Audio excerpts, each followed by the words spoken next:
Israel Hamas की ये जंग दिनों दिन बढ़ती जा रही है। पूरी दुनिया की नजरें इस जंग पर टिकी हुई हैं। ऐसे में दुनिया का सबसे शक्तिशाली देश अमेरिका भी इजराइल और हमास के युद्ध को लेकर अलर्ट है। दरअसल इजराइल की तरफ से गाजा पट्टी पर लगातार बमबारी की जा रही है। आसमान से रॉकेट बरस रहे हैं और टैंक आग के गोले उगलने की तैयारी में हैं।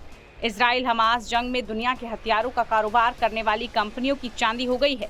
जंग थमने के आसार नहीं दिख रहे हैं और जंग जितने दिन खिंचेगी यकीनन गोला बारूद और हथियारों के बाजार में उनकी खरीदारी भी होगी। इजराइल की तरफ से साफ कर दिया गया है कि इस बार वो हमास का खात्मा करके ही रुकेगा।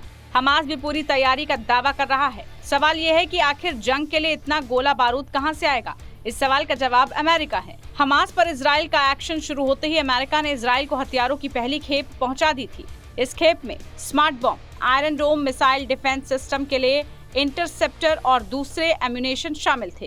हालांकि अब सवाल ये है कि क्या आगे भी अमेरिका इजराइल को हथियार मुहैया कराता रहेगा। ये इसलिए बड़ा है क्योंकि इजराइल अपनी रक्षा जरूरत का 81% अमेरिका से, 15.3% जर्मनी से, 2.6% इटली से, जबकि 0.1% फ्रांस और 0.2% कनाडा से इंपोर्ट करता है। यानी इजराइल अपनी हथियारों की जरूरत के लिए पूरी तरह से अमेरिका पर निर्भर है।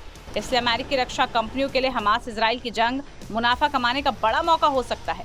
इजराइल ने M107A3 तोप के गोले को खरीदने का करार किया था, तब जंग के आसार नहीं थे। वहीं इजराइल ने फुल स्केल वॉर का ऐलान भी किया है। ऐसे में इजराइल को गोला बारूद की जरूरत पहले से कई गुना ज्यादा होगी।